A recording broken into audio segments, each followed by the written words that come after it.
très heureuse de vous retrouver. On est ensemble pendant 1h30. On va longuement revenir sur l'allocution d'Emmanuel Macron hier dans une demi-heure avec notre invité politique Clémentine Autain, députée La France Insoumise de la Seine-Saint-Denis. Dans le Club des Territoires, débat entre deux économistes, Jean-Marc Daniel et Mathieu Plane. Dans son allocution, Emmanuel Macron a parlé de la vie chère, mais sans y apporter de réponse concrète. A-t-il manqué d'une grande mesure pouvoir d'achat ? On en débattra avec nos économistes. Et pour commencer, nous sommes avec le sénateur centriste Loïc Hervé. Bonjour. Bonjour. Merci d'être avec nous. Vous nous direz ce que vous avez pensé de cette allocution d'Emmanuel Macron, évidemment. Et puis Emmanuel Macron a dit vouloir relancer coalition et alliance. Alors, est-ce que vous pourrez en faire partie?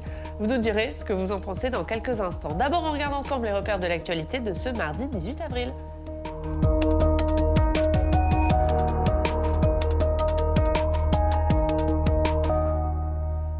Nous avons devant nous 100 jours d'apaisement, d'unité, d'action au service de la France. C'est le cap donné hier soir par Emmanuel Macron. Le chef de l'État a voulu tourner la page de la réforme des retraites et fixer 3 chantiers. Cécile Sixou.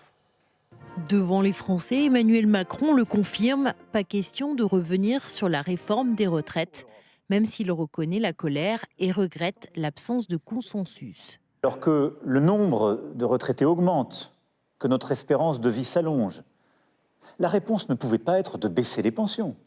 Elle ne pouvait pas être non plus d'augmenter les cotisations de ceux qui travaillent. Et elle ne pouvait pas être, comme je l'ai beaucoup entendu, de ne rien faire. Le président a aussi présenté sa feuille de route et annoncé 3 chantiers. Il souhaite d'abord construire un nouveau pacte de la vie au travail. J'ai proposé de recevoir les organisations patronales et syndicales, et cela afin d'ouvrir, sans aucune limite, sans aucun tabou, une série de négociations sur des sujets essentiels. Améliorer les revenus des salariés, faire progresser les carrières, mieux partager la richesse, améliorer les conditions de travail. Autre objectif, améliorer la justice et l'ordre républicain. Pour cela, le président compte recruter 10 000 magistrats et agents de justice supplémentaires, mais aussi créer 200 nouvelles brigades de gendarmerie. Enfin, Emmanuel Macron a promis aux Français des progrès pour mieux vivre, notamment grâce à une réforme de l'école dès la rentrée, un désengorgement des urgences d'ici à 2024 ou encore une planification écologique, des mesures qu'Elisabeth Borne détaillera dès la semaine prochaine. Et le président donne rendez-vous aux Français le 14 juillet pour faire le point sur ces chantiers. Nous avons devant nous 100 jours d'apaisement, d'unité, d'ambition et d'action au service de la France. C'est notre devoir. Et je vous fais confiance, je nous fais confiance pour y arriver. Reste à savoir si une partie des Français compte tourner la page. La colère reste vive et devrait s'exprimer lors des manifestations du 1er mai. Un discours accueilli par des concerts de casseroles dans plusieurs villes de France. Un discours accueilli plutôt froidement par les syndicats et les oppositions. Victor Messistrano. Il souhaitait relancer son quinquennat et tourner la page des retraites, mais avec son allocution, Emmanuel Macron n'est pas parvenu à apaiser la contestation, en premier lieu celle des syndicats. Et on se demande depuis 3 mois dans quel pays il vit, parce qu'on a le sentiment qu'il n'a pas entendu ce que lui ont dit et répété les millions de manifestantes et de manifestants, les millions de salariés grévistes. Même son de cloche du côté de la CFDT.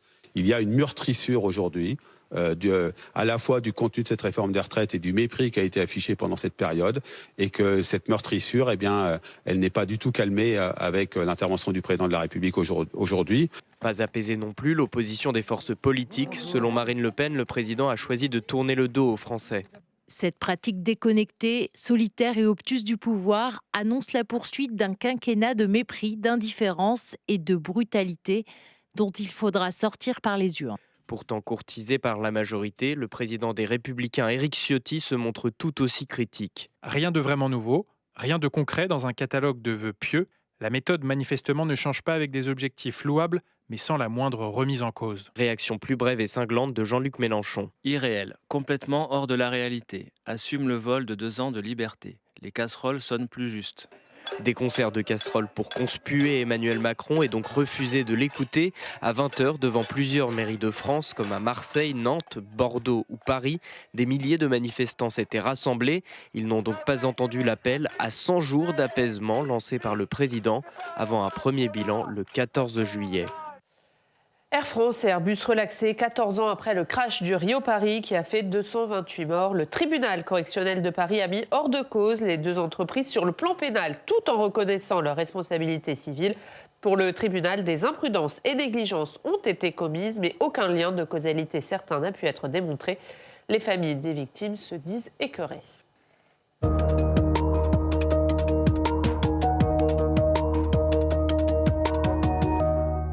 Bonjour Loïc Hervé. Bonjour. Merci de nous accompagner pendant cette première demi-heure. Vous êtes élu de la Haute-Savoie, membre du groupe Union Centriste. On va longuement revenir sur cette intervention d'Emmanuel Macron. Vous l'avez entendu, 100 jours pour apaiser le pays. C'est le cap qu'il a donné hier soir. C'est le bon cap pour vous? C'est le cap de l'été. Ce qui me surprend énormément dans l'intervention du président de la République hier soir, c'est l'absence de mesures fortes ou de symboles pour clore cette période. En réalité, on a une forme d'enfilage de perles, un discours assez convenu, assez classique, et une perspective qui, à aucun moment, ne lui permet de se remettre en cause, lui ou son gouvernement, dans la manière dont ils ont géré cette réforme des retraites. Comme si c'était un mal nécessaire, qu'il fallait passer par là et que c'était utile de faire ainsi. Ce manque d'introspection, ce manque de recul et de jugement sur ce qui s'est passé me laisse penser que les 100 jours qui viennent auront énormément de mal à être, comme il le dit, 100 jours d'apaisement pour le pays. Et donc c'est là que je suis inquiet, parce qu'en fait, les difficultés auxquelles les Français sont confrontés, les inquiétudes sur la situation internationale, les questions de pouvoir d'achat restent des questions extrêmement fortes. Il n'en a finalement que très peu parlé. Et donc, pas de changement de méthodologie, pas d'autocritique. En somme, est-ce qu'il y a une nouvelle étape du deuxième quinquennat d'Emmanuel Macron qui s'ouvre? J'en doute vraiment. Et je suis assez inquiet sur la relation qui existe entre l'exécutif et le pays. Et le Parlement affaibli, l'Assemblée nationale et le Sénat, malgré sa bonne volonté, auront énormément de mal à jouer ce rôle-là si le président de la République ne prend pas du recul et ne fait pas confiance au corps intermédiaire et à la vie démocratique du pays, c'est-à-dire le Parlement et les collectivités territoriales. On va y venir parce qu'il leur a tendu la main, mais sur la réforme des retraites, alors il a continué à la défendre, disant qu'elle était nécessaire, mais il a quand même reconnu qu'elle n'était pas acceptée. C'est un bon point. Oui, mais comme s'il ne considérait qu'il n'y avait pas joué de rôle, ou que lui-même et le gouvernement d'Elisabeth Borne n'avaient pas une responsabilité dans la manière dont les choses se sont passées. Il prend comme exemple hier soir la question de la conférence nationale sur la fin de vie. Enfin, si c'est ça le mode de gouvernement des 100 jours qui viennent, à faire des conférences thématiques avec des citoyens tirés au sort pour dire en gros ce que le gouvernement a envie que les citoyens disent, ça marchera jamais. On peut pas tenir le pays et ses représentants à l'écart de la décision publique. Regardez, par exemple, sur la question de l'immigration. Pas un mot hier soir. On avait un projet de loi qui était inscrit à l'ordre du jour du Sénat, qui a été retiré. Qu'est-ce qu'on en fait? On n'en sait rien. On va aller vers les grands événements. On a dit un petit mot quand même. Oui, il fallait mais prendre des mesures sur il faut prendre des mesures, d'accord. Et alors? On va attendre semaine prochaine que Madame la Première ministre nous annonce l'agenda parlementaire jusqu'au 14 juillet. C'est ça la nouvelle méthode de gouvernement du président de la République. C'est pour ça que je suis extrêmement inquiet. On va parler des institutions, très bien. Alors il dit qu'avec la présidente de l'Assemblée nationale, le président du Sénat, on va annoncer des choses en matière institutionnelle. Très bien. Et on ne parle pas du tout de la manière dont le pouvoir est incarné, notamment par un certain nombre de ministres. Il parle pas de cette une de Playboy de Madame Schiappa, qui a été une erreur. D'ailleurs, c'est une erreur sur le fond, mais une erreur sur la forme qui est considérable. Donc, il n'y a pas d'autocritique hier soir. Je n'ai pas entendu d'autocritique et ça m'inquiète beaucoup. Sur la réforme des retraites, est-ce que maintenant, la porte de sortie, c'est le référendum pour vous? Jamais. Jamais, parce que le référendum en France, dans la culture plébiscitaire du référendum, fera en sorte que les Français ne répondront pas à la question qu'on leur pose. Je prends pour exemple le référendum de 69, qui est le référendum du départ du général de Gaulle. Dedans, il y avait la régionalisation, la réforme du Sénat, et finalement, les Français disent non au général de Gaulle. Donc il y a un vrai risque institutionnel à ce que ce référendum soit une occasion de dire autre chose que la question qui est posée. Ça pose une autre Donc question. même si le Conseil constitue le valide, vous souhaitez que le Sénat rejette ce RIP? Moi, je voterai contre cette idée-là. Je pense que c'est une très mauvaise idée. Ça nous emmènerait d'ailleurs sur un timing qui n'est pas le bon. Moi, vous savez, je me suis abstenu sur la forme des retraites. Donc j'aurais beaucoup de choses à dire sur cette réforme-là, sur le fond et sur la manière dont elle a été conduite. Mais le retour devant le peuple sous cette nouvelle forme du RIP, ou du RIC, c'est ça, hein, Du RIP, ouais. c'est une mauvaise idée. Il a tendu la main aux syndicats. Vous dites qu'il faut renouer le dialogue avec les syndicats. Il leur a tendu la main. Il les a invités à nouveau aujourd'hui à l'Élysée, sauf que le patronat y va, mais les syndicats refusent d'y aller pour le moment. Laurent Berger, il dit qu'il faut un délai de décence. Ils ont raison pour vous? Ah, complètement. Ils vont lui poser un lapin ce matin. C'est tout à fait logique. La négation dans ce pays des corps intermédiaires, c'est-à-dire de ceux qui représentent quelque chose lié au mouvement social, au monde associatif, au monde économique, c'est la négation du pays réel.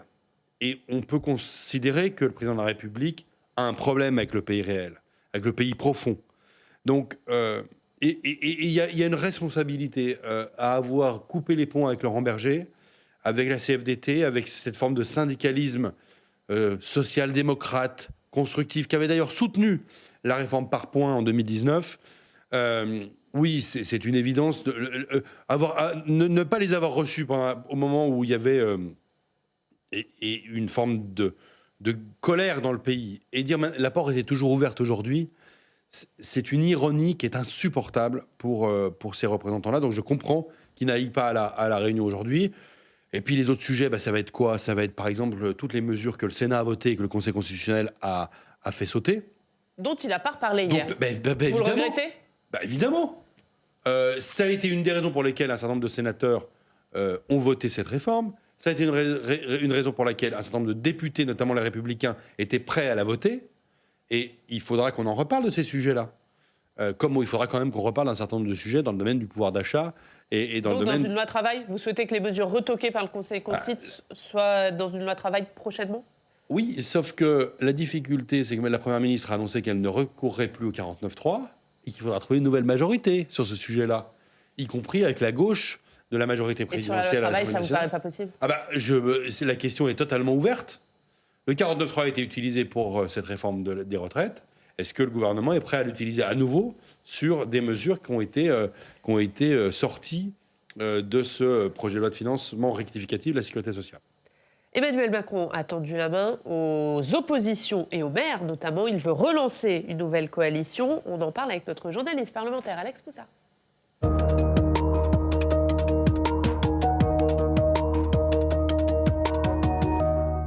Bonjour Alex. Bonjour Ariane, bonjour Luc Hervé. Bonjour. Et Alex, Emmanuel Macron a essayé d'apporter quelques réponses à la crise politique que nous connaissons. Et oui, alors même si le chef de l'État ne parle pas explicitement de crise démocratique comme le font ses opposants ou comme le font les syndicats, Emmanuel Macron a reconnu hier en creux qu'il y avait une défiance des citoyens vis-à-vis de nos institutions, de la démocratie, et qu'il fallait les faire évoluer, ces institutions. Écoutez le président de la République. Rénover l'ordre républicain et démocratique signifie également que nous devons lutter contre le sentiment persistant que voter ne serait plus décidé.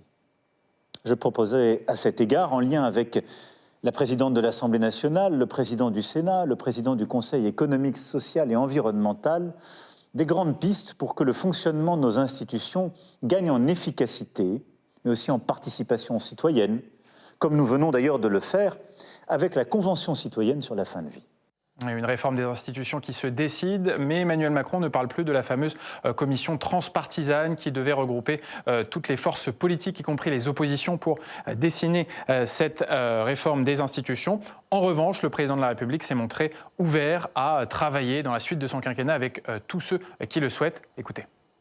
Je sollicite toutes les forces d'action et de bonne volonté, nos maires, nos élus, nos forces politiques, nos syndicats, tous ensemble. Je compte mieux les associer en relançant dès le mois de mai des coalitions et alliances nouvelles sur les bases solides du Conseil national de la refondation, au plus près du terrain. Et chacun d'entre vous avait un rôle à jouer. À voir maintenant si Emmanuel Macron va réussir à rassembler autour de son action. Ce n'est pas gagné quand on connaît sa relation avec les oppositions. En tout cas, le président veut utiliser ces 100 jours aussi pour restaurer l'unité du pays. Loïc Hervé, on l'a vu, le président de la République va travailler sur des grandes pistes pour réformer nos institutions. Selon vous, quelles mesures doivent être prises pour réformer notre système démocratique ? Pour moi, c'est des mesures qui tiennent à l'exécutif et à la manière dont l'exécutif fonctionne. Le couple président de la République, Premier ministre, et le gouvernement, notamment le gouvernement dans sa relation avec le Parlement. Je m'explique. Aujourd'hui, le président de la République est dans une posture non gaulienne des choses, c'est-à-dire qu'il est très impliqué dans les affaires intérieures. La Première ministre, en fait, exécute, elle est une forme de secrétaire général de l'Élysée, super secrétaire général de l'Élysée, et le gouvernement est pléthorique, avec des ministres inconnus, dont un certain nombre font des choses que le Parlement ignore. C'est-à-dire qu'on ne sait pas trop ce que tel ou tel secrétaire d'État ou ministre délégué fabrique.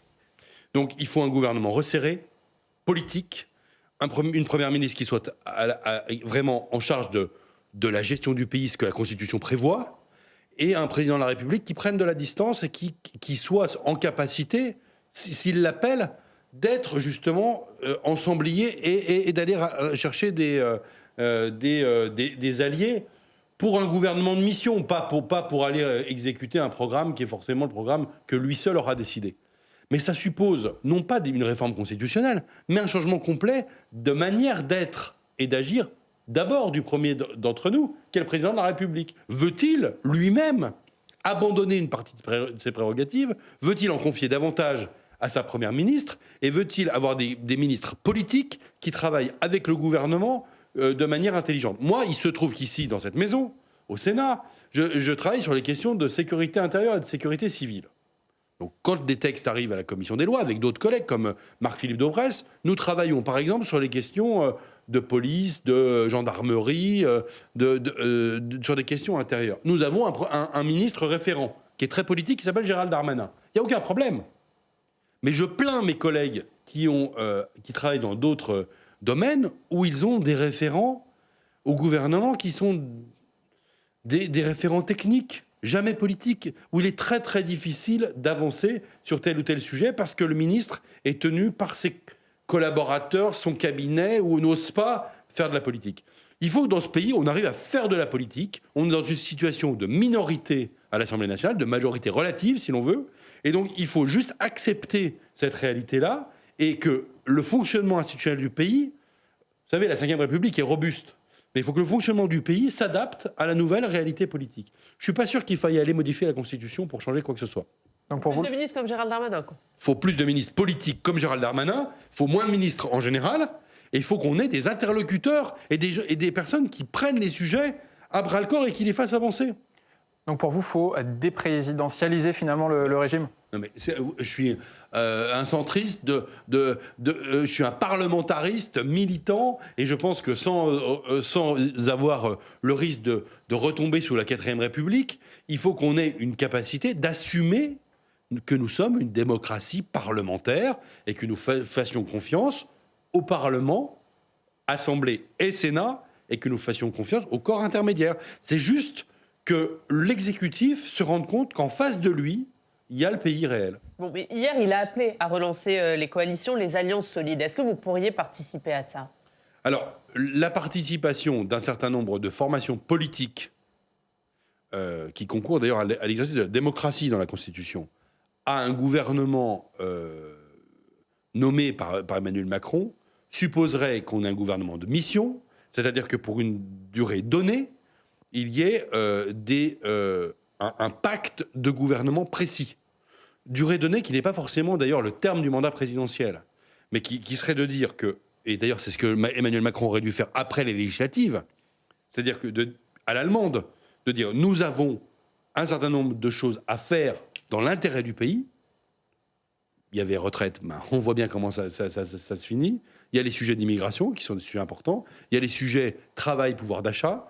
Et dans cette durée-là, de dire voilà le programme que je propose. Et sur cette base-là, construite d'ailleurs ou pas avec un certain nombre de formations politiques qui ne sont pas aujourd'hui dans la majorité, Mais vous souhaitez qu'il fasse ? Il est encore temps pour vous ?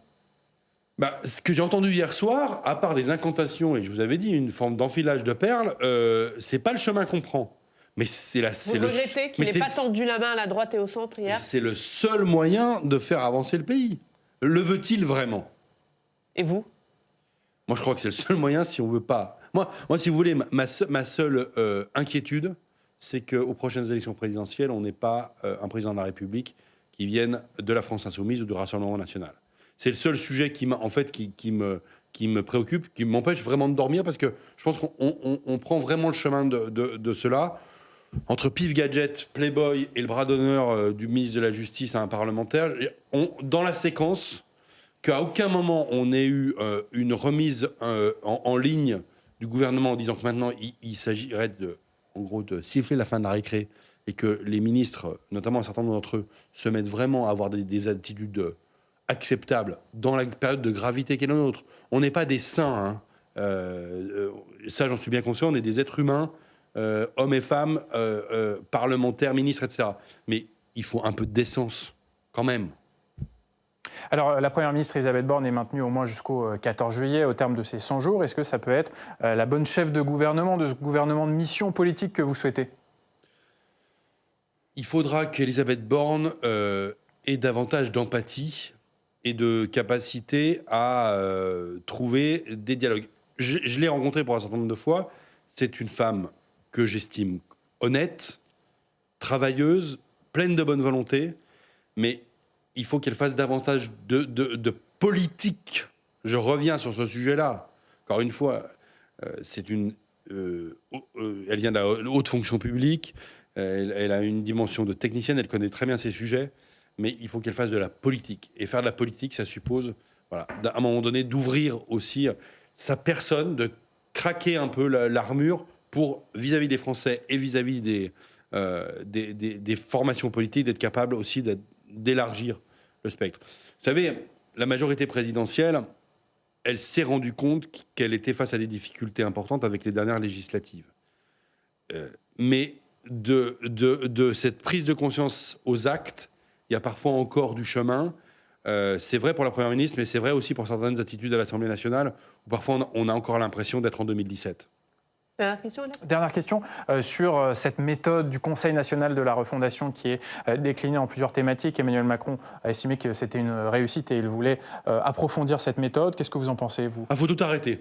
Faut arrêter de faire croire au peuple et à ses représentants qu'il y aurait une forme de démocratie spontanée qui viendrait du simple fait que le président de la République appuierait sur un bouton qui s'appelle CNR, et que de ce Conseil national de la refondation, on a employé en plus un terme qui nous rappelle 43, 44, on aurait tout de suite des bonnes idées qui émergeraient comme ça du pays par une forme de spontanéité démocratique. Mais non, c'est pas ça, ça marche pas, ça.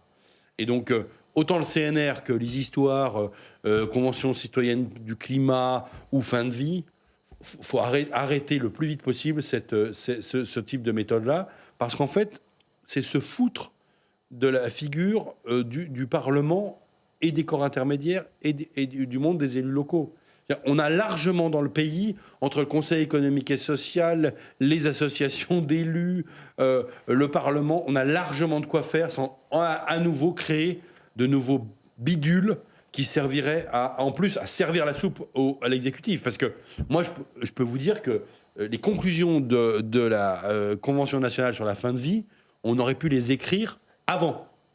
Voilà. Et quand on regarde qui est intervenu devant cette Convention nationale, y compris chez les philosophes qui étaient tous favorables au suicide assisté et à l'euthanasie, il y a honnêtement de quoi remettre en cause complètement ce type-là. Donc, ce type de méthode-là, je dis au président de la République, il faut arrêter tout ça et pas dire sur les bases solides du CNR. Oui, enfin, tu parles. Mais sur la fin de vie, le Parlement aura évidemment le dernier mot. Il y a un projet de loi qui va être présenté. Mais ça veut dire que vous le voterez?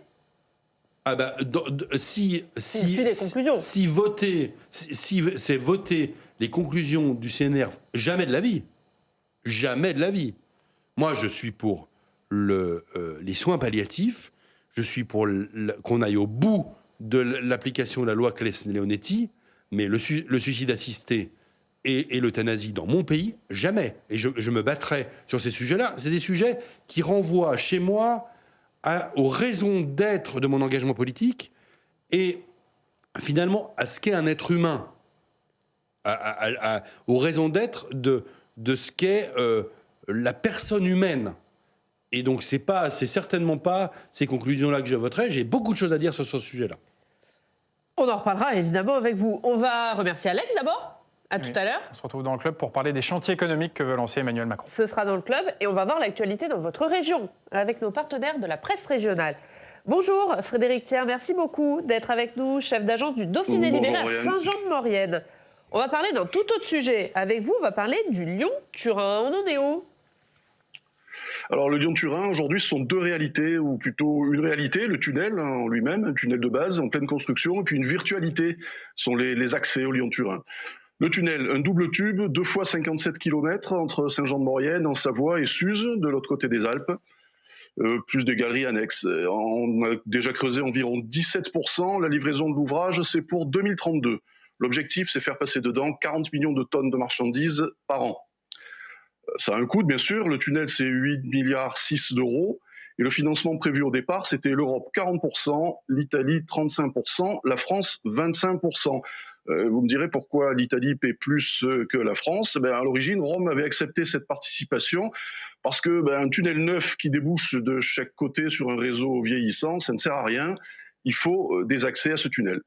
Or, entre Turin et Suse, il n'y a que quelques dizaines de kilomètres, la plupart c'est à plat.